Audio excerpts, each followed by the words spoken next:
स्वागत है आपके चैनल वन सिलेक्शन जॉब 123 में। तो दोस्तों आ चुके हैं हम एक और नया प्रैक्टिस सेशन लेकर, जिसमें हम अपना ये टॉप जीके जीएस की टॉप 40 क्वेश्चन देखते हैं। ठीक है दोस्तों।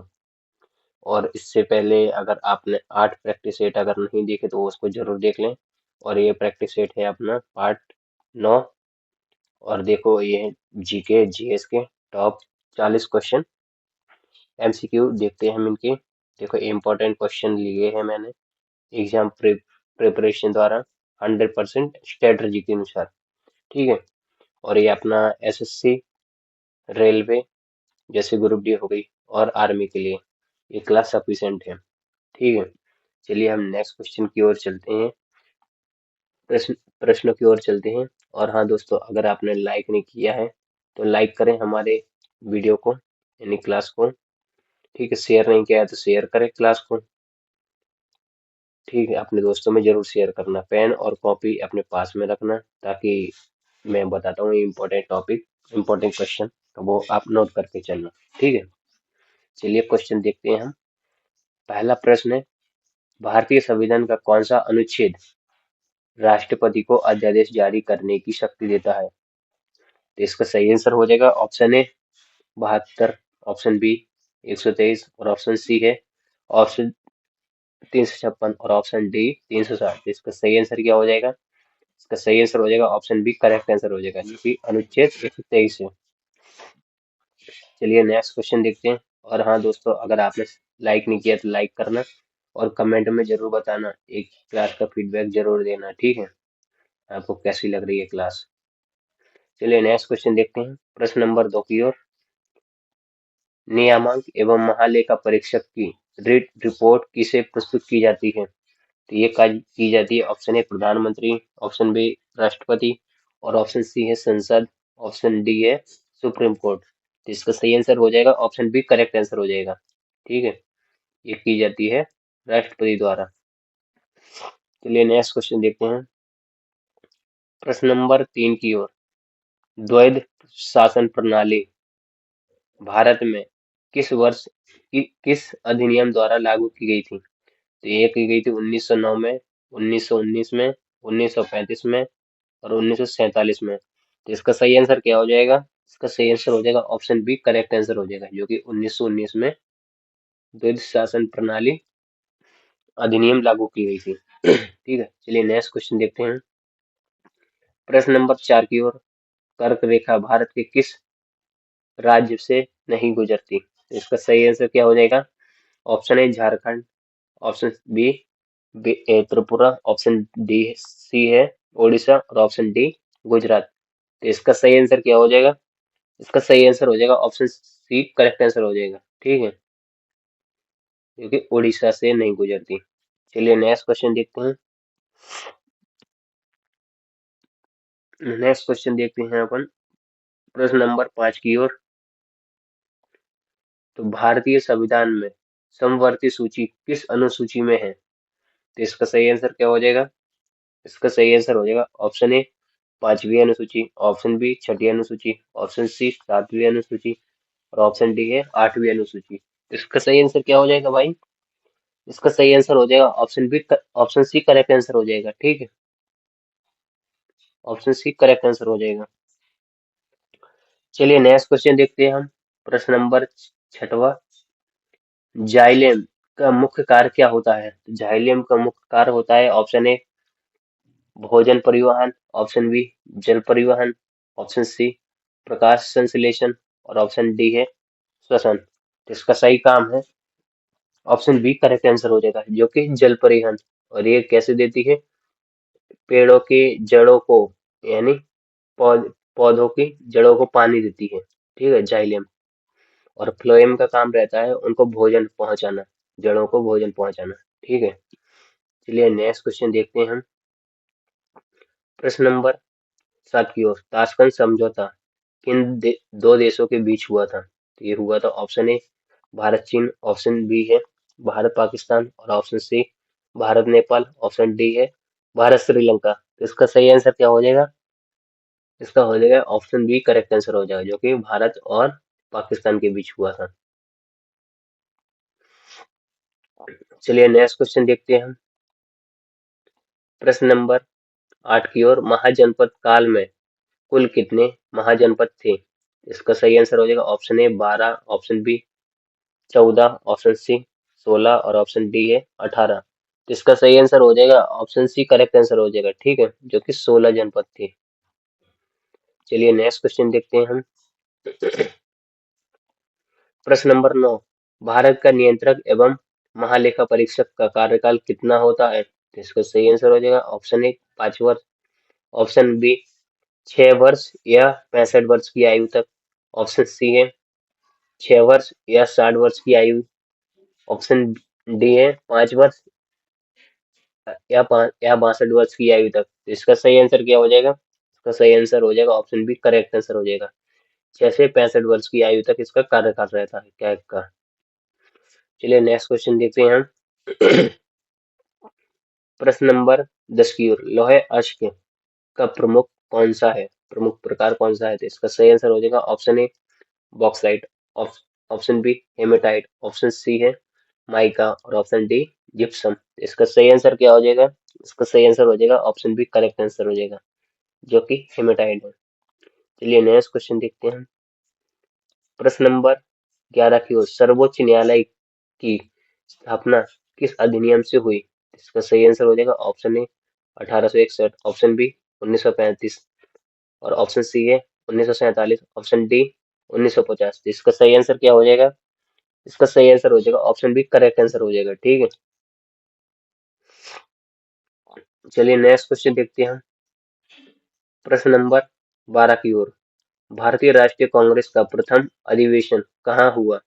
तो यह हुआ था option A Calcutta, option B Mumbai, option C Madras और ऑप्शन डी है इलाहाबाद। तो इसका सही आंसर क्या हो जाएगा? इसका सही आंसर हो जाएगा ऑप्शन बी, करेक्ट आंसर हो जाएगा, जो कि मुंबई में हुआ था प्रथम अधिवेशन, ठीक है। चलिए नेक्स्ट क्वेश्चन देखते हैं। प्रश्न नंबर 13 की ओर, G20 समूह में कुल कितने देश हैं? इसका सही आंसर हो जाएगा ऑप्शन ए 18 देश, ऑप्शन बी 19 देश, ऑप्शन बी 21 देश, ऑप्शन सी है 20 देश और ऑप्शन डी 21 देश। तो इसका सही आंसर क्या हो जाएगा? ये हो जाएगा ऑप्शन बी, करेक्ट आंसर हो जाएगा, जो कि 19 देश हैं अभी हाल ही में, ठीक है। और अभी बताना हाल ही में इसकी बैठक कहाँ पर हुई है G20 की। चलिए नेक्स्ट क्वेश्चन देखते हैं हम। प्रश्न नंबर 14 की ओर, स्ट्रेटोस्फेयर में कौन सी परत स्थित होती है? स्ट्रेटोस्फियर में कौन सी परत स्थित होती है? तो ये होती है ऑप्शन ए ओजोन परत, ऑप्शन बी आयनमंडल परत और ऑप्शन सी है क्षोभ मंडल परत और ऑप्शन डी है बहिर्मंडल परत। इसका सही आंसर क्या हो जाएगा? ये हो जाएगा ऑप्शन ए, करेक्ट आंसर हो जाएगा, जो कि ओजोन परत होती है, ठीक है। चलिए नेक्स्ट क्वेश्चन देखते हैं हम। प्रश्न नंबर 15 की ओर, भारतीय संविधान में कौन सा भाग आपातकाल से संबंधित है? इसका सही आंसर हो जाएगा ऑप्शन ए भाग XVII। चलिए नेक्स्ट क्वेश्चन देखते हैं, इसको आप बताना है इसका सही आंसर क्या है, तो ठीक है। चलिए नेक्स्ट क्वेश्चन देख, इसका सही आंसर बी है, ठीक। चलिए नेक्स्ट क्वेश्चन देखते हैं हम। प्रश्न नंबर 16 की ओर, मौर्य साम्राज्य का अंतिम शासक कौन था? तो ये था option A Brihadatta, option B है अशोक और option C Bindusara, option D Dasharatha. तो इसका सही आंसर हो जाएगा ऑप्शन ए, करेक्ट आंसर हो जाएगा, जो कि बृहद था, ठीक है। चलिए नेक्स्ट क्वेश्चन देखते हैं। प्रश्न नंबर 17 की ओर, जीवाश्म ईंधन में कौन सा शामिल नहीं है? तो ये है ऑप्शन ए कोयला, ऑप्शन बी पेट्रोलियम और ऑप्शन सी है प्राकृतिक गैस, ऑप्शन डी बायोगैस। इसका सही आंसर क्या हो जाएगा? इसका हो जाएगा ऑप्शन डी, करेक्ट आंसर हो जाएगा, जो कि बायोगैस है। चलिए नेक्स्ट क्वेश्चन देखते हैं। प्रश्न नंबर 18 की ओर, भारतीय संसद का सत्र कौन बुलाता है? भारतीय संसद का सत्र कौन बुलाता है? तो ये बुलाता है ऑप्शन ए प्रधानमंत्री, ऑप्शन बी लोकसभा अध्यक्ष, ऑप्शन सी राष्ट्रपति, ऑप्शन डी है उपराष्ट्रपति। तो इसका सही आंसर क्या हो जाएगा? इसका सही आंसर हो जाएगा ऑप्शन सी, करेक्ट आंसर हो जाएगा, जो कि राष्ट्रपति है। चलिए नेक्स्ट क्वेश्चन देखते हैं हम। प्रश्न नंबर 19, भारतीय रिजर्व बैंक का राष्ट्रीयकरण किस वर्ष हुआ था? तो यह हुआ था 1935 में, ऑप्शन बी 1947 में, ऑप्शन सी है 1949 में और ऑप्शन डी है 1955 में। तो इसका सही आंसर हो जाएगा ऑप्शन सी, करेक्ट आंसर हो जाएगा, जो कि 1949 में ये इसका राष्ट्रीयकरण हुआ था रिजर्व बैंक का। और इसकी स्थापना हुई थी 1935 में। ठीक है, ये हुई थी 1935 में स्थापना। चलिए नेक्स्ट क्वेश्चन देखते हैं हम। प्रश्न नंबर 20 की ओर। चालुक्य वंश की राजधानी क्या थी? तो चालुक्य वंश की राजधानी थी, option A Pataliputra, option B Badami, option C Kanchi और ऑप्शन डी है उज्जैन। तो इसका सही आंसर क्या हो जाएगा? इसका सही आंसर हो जाएगा ऑप्शन बी, करेक्ट आंसर हो जाएगा, जो कि बदामी राजधानी थी चालुक्य वंश की। चलिए नेक्स्ट क्वेश्चन देखते हैं हम। प्रश्न नंबर 21 की ओर। पृथ्वी की सबसे बाहरी परत क्या कहलाती है? तो ये कहलाती है mantle, mantle, option B core, option C crust और ऑप्शन डी है लिथोस्फीयर। तो इसका सही आंसर क्या हो जाएगा? ये हो जाएगा इसका क्रस्ट सही आंसर हो जाएगा। ठीक है, चलिए नेक्स्ट क्वेश्चन देखते हैं हम। प्रश्न नंबर 22 की ओर। संयुक्त राष्ट्र संघ की स्थापना कब हुई थी? तो ये हुई थी 1942 A, 1900 B, 1945, option C 1947, option D 1950। तो इसका सही आंसर क्या हो जाएगा? इसका सही आंसर हो जाएगा ऑप्शन बी, करेक्ट आंसर हो जाएगा। ठीक है, जो कि 1945 में संयुक्त राष्ट्र संघ की स्थापना हुई थी। ठीक है, चलिए नेक्स्ट क्वेश्चन देखते हैं। प्रश्न नंबर 23 की ओर।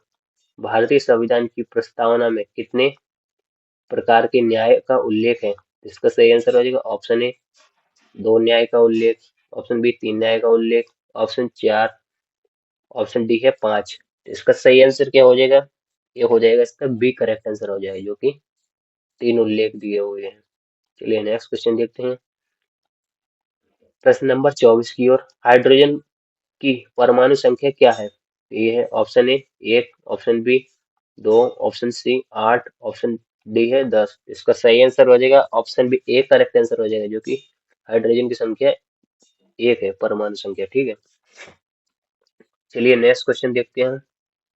प्रश्न नंबर 25 की ओर। दांडी मार्च किस वर्ष हुआ था? तो ये हुआ था 1920, ऑप्शन बी 1930, ऑप्शन सी 1942 और ऑप्शन डी है 1919। तो इसका सही आंसर हो जाएगा ऑप्शन बी, करेक्ट आंसर हो जाएगा। ठीक है, जो कि 1930 में दांडी मार्च हुआ था। ठीक है, चलिए नेक्स्ट क्वेश्चन देखते हैं हम। प्रश्न नंबर 26 की ओर। राष्ट्रीय विकास परिषद की स्थापना कब हुई? तो ये हुई थी ऑप्शन ए 1950 और option B 1952, option C 1955, option D है 1960। इसका सही आंसर क्या हो जाएगा? ये हो जाएगा ऑप्शन, राष्ट्रीय परिषद की विकास में कब हुई थी? ऑप्शन बी करेक्ट आंसर हो जाएगा, जो कि 1952 में इसकी स्थापना हुई थी। चलिए नेक्स्ट क्वेश्चन देखते हैं हम। प्रश्न नंबर 27। ब्रह्म समाज की स्थापना किसने की थी? ये की थी Swami Dayanand Saraswati, option B Rajaram Mohan Roy, option C Vivekananda और ऑप्शन डी ईश्वर चंद्र विद्यासागर। इसका सही आंसर क्या हो जाएगा प्रश्न नंबर 27 का? ये हो जाएगा इसका सही आंसर बी, करेक्ट आंसर हो जाएगा, जो कि राजाराम मोहन द्वारा किया गया था इसकी स्थापना ब्रह्म समाज की। चलिए नेक्स्ट क्वेश्चन देखते हैं। प्रश्न नंबर 28 की ओर। भारत का पहला उपग्रह प्रक्षेपण केंद्र कहाँ है? तो ये है option A Sriharikota, option B Bengaluru और ऑप्शन सी अहमदाबाद और ऑप्शन डी है त्रिवेंद्रम। तो इसका सही आंसर क्या हो जाएगा? ये हो जाएगा इसका एक करेक्ट आंसर हो जाएगा, जो कि श्रीहरिकोटा में ये इसकी स्थाप यानी प्रक्षेपण केंद्र है। चलिए नेक्स्ट क्वेश्चन देखते हैं। प्रश्न नंबर 29 की ओर। लोकसभा में अधिकतम कितने सदस्य होते हैं? तो ये होते हैं option A 545, option B 550, option C 552, option D है 560। इसका सही आंसर क्या हो जाएगा? ये हो जाएगा ऑप्शन सी, करेक्ट आंसर हो जाएगा। ठीक है, 552। चलिए नेक्स्ट क्वेश्चन देखते हैं। प्रश्न नंबर 30 है। रक्त में हीमोग्लोबिन का मुख्य कार्य क्या है? तो ये है ऑप्शन ए पोषण, ऑप्शन बी ऑक्सीजन परिवहन और ऑप्शन सी है प्रतीक्षा प्रतिरक्षा और ऑप्शन डी पाचन। तो इसका सही आंसर क्या हो जाएगा? इसका सही आंसर हो जाएगा ऑप्शन बी, करेक्ट आंसर हो जाएगा, जो कि ऑक्सीजन परिवहन द्वारा ये इसका मुख्य कार्य है। चलिए नेक्स्ट क्वेश्चन देखते हैं हम। प्रश्न नंबर 31। विश्व व्यापार संगठन जिसे WTO का मुख्यालय कहाँ पर स्थित है? तो ये है ऑप्शन ए पेरिस में, ऑप्शन बी जिनेवा में, ऑप्शन सी न्यूयॉर्क में, और ऑप्शन डी वियना में। इसका सही आंसर क्या हो जाएगा? इसका सही आंसर हो जाएगा ऑप्शन बी, करेक्ट आंसर हो जाएगा, जो कि जिनेवा में इसका WTO का मुख्यालय है। चलिए नेक्स्ट क्वेश्चन देखते हैं हम। प्रश्न नंबर 32 की ओर। भारतीय संविधान में मौलिक अधिकार किस भाग में है? तो ये है ऑप्शन ए भाग 2, ऑप्शन बी भाग 3, ऑप्शन 4, ऑप्शन सी है भाग 4, और ऑप्शन डी है भाग 5। तो इसका सही आंसर क्या हो जाएगा? तो ये हो जाएगा ऑप्शन बी, करेक्ट आंसर हो जाएगा, जो कि मौलिक अधिकार कौन से भाग में है? तो ये है तीसरे भाग में। चलिए नेक्स्ट क्वेश्चन देखते हैं हम। प्रश्न नंबर 33 की ओर। खिलजी वंश का संस्थापक कौन था? तो ये था option A Alauddin Khilji, option B Jalaluddin Khilji, और ऑप्शन सी है कुतुबुद्दीन ऐबक, और ऑप्शन डी बलबन। तो इसका सही आंसर क्या हो जाएगा? प्रश्न नंबर का सही आंसर क्या हो जाएगा? तो इसका सही आंसर हो जाएगा ऑप्शन बी, करेक्ट आंसर हो जाएगा, जो कि जलालुद्दीन खिलजी है। चलिए नेक्स्ट क्वेश्चन देखते हैं हम।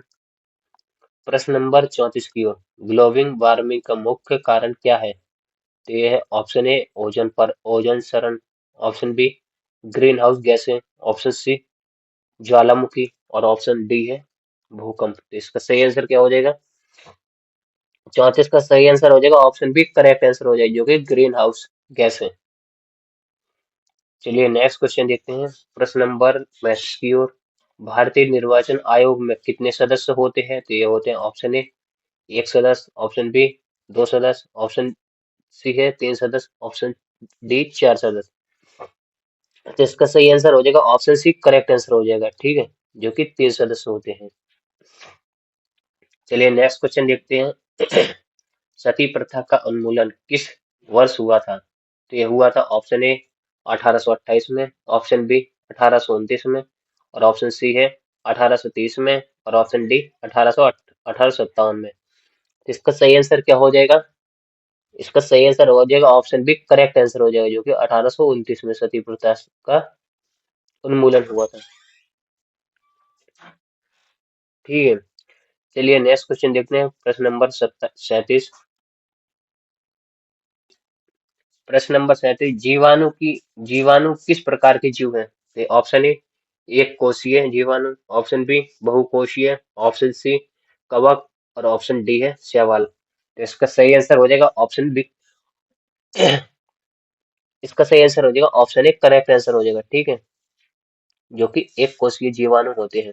चलिए नेक्स्ट क्वेश्चन देखते हैं। प्रश्न नंबर 38 की ओर। भारतीय ध्वज में अशोक चक्र में कितनी तिलियां होती हैं? तो ये होती है ऑप्शन ए चार तिलियां, ठीक है, जिसमें सी ऑप्शन अपना करेक्ट आंसर हो रहेगा। चलिए नेक्स्ट क्वेश्चन देखते हैं हम। प्रश्न नंबर 39 की ओर। कुल घरेलू उत्पाद जिसको GDP किसका मापा जाता है? तो ये होते हैं ऑप्शन ए राष्ट्रीय आय, ऑप्शन बी देश में कुल उत्पादन, और ऑप्शन सी है निर्यात, और ऑप्शन डी आयात। इसका सही आंसर हो जाएगा ऑप्शन इसका सही आंसर हो जाएगा ऑप्शन बी, करेक्ट आंसर हो जाएगा, जो कि देश में कुल उत्पादन।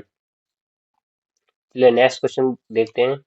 प्रश्न नंबर 40 की ओर। संविधान सभा के स्थायी अध्यक्ष कौन थे? तो ये थे option A Jawaharlal Nehru, option B Rajendra Prasad, option C Sardar Patel, और ऑप्शन डी है BR अम्बेडकर। तो इसका सही आंसर क्या हो जाएगा? संविधान सभा के स्थायी अध्यक्ष थे, यह इसका सही आंसर हो जाएगा ऑप्शन बी, करेक्ट आंसर हो जाएगा, जो कि राजेंद्र प्रसाद थे, ठीक है। और ये स्थायी थे, और अस्थायी कौन थे? तो वो थे सचिदानंद सिन्हा, ठीक है। तो वो अस्थायी अस्थायी अध्यक्ष थे। चलिए